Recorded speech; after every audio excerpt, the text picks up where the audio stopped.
Mambo vipi mwana michezo mwenzangu?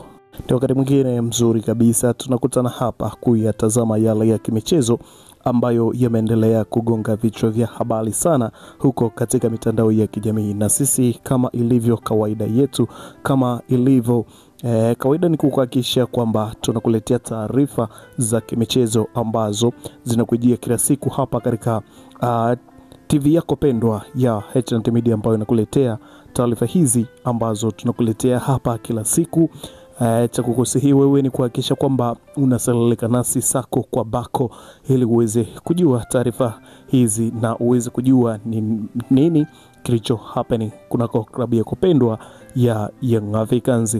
Lakini kabla hatujatazama taarifa hii, ni kuambia tu kwamba tayari kocha mkuu wa klabu ya Young Africans amekwisha kupatikana, na taarifa ambazo zimetufikia katika meza yetu ya matangazo ni kwamba kocha huyo ameshakwisha kusaini katika klabu hiyo ya Young Africans kandarasi ya miaka 2 ya kuitumikia klabu hiyo ya Young Africans, ambayo imemfungashia kocha Vilago aliyekuwa kocha wao mkuu Lomani Folz katika timu hiyo ya Young Africans mara baada ya kupoteza mchezo wa klabu bingwa barani Afrika, mchezo wa kufuzu hatua ya makundi, ambayo ndio malengo haswa ya klabu hiyo ya Young Africans. Kumekuwepo kwa taarifa nyingi na kuhusishwa kwa makocha tofauti katika klabu ya Young Africans ambao wanatajwa kujiunga na klabu hiyo ya Young Africans, majina tofauti yakitajwa, lakini sisi hapa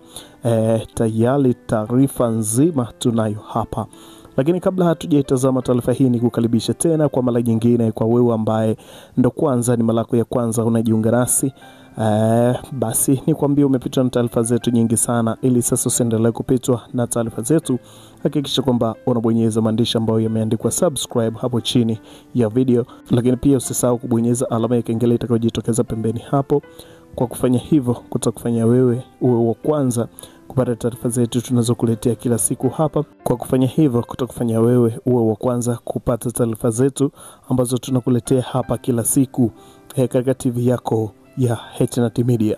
Na karibu sasa tuitazame taarifa yetu sote kwa pamoja na tuweze kujua nini kinachoendelea huko kunako klabu ya kupendwa ya Young Africans, ambao leo katika makao makuu ya klabu hiyo walikuwa na walikuwa na kikao cha uandishi wa habari. Msemaji wa klabu hiyo ya Young Africans Ali Shabani Kamwe alikuwa na mengi ya kuzungumza, lakini katika hayo kuna machache ambayo tumekuandalia hapa.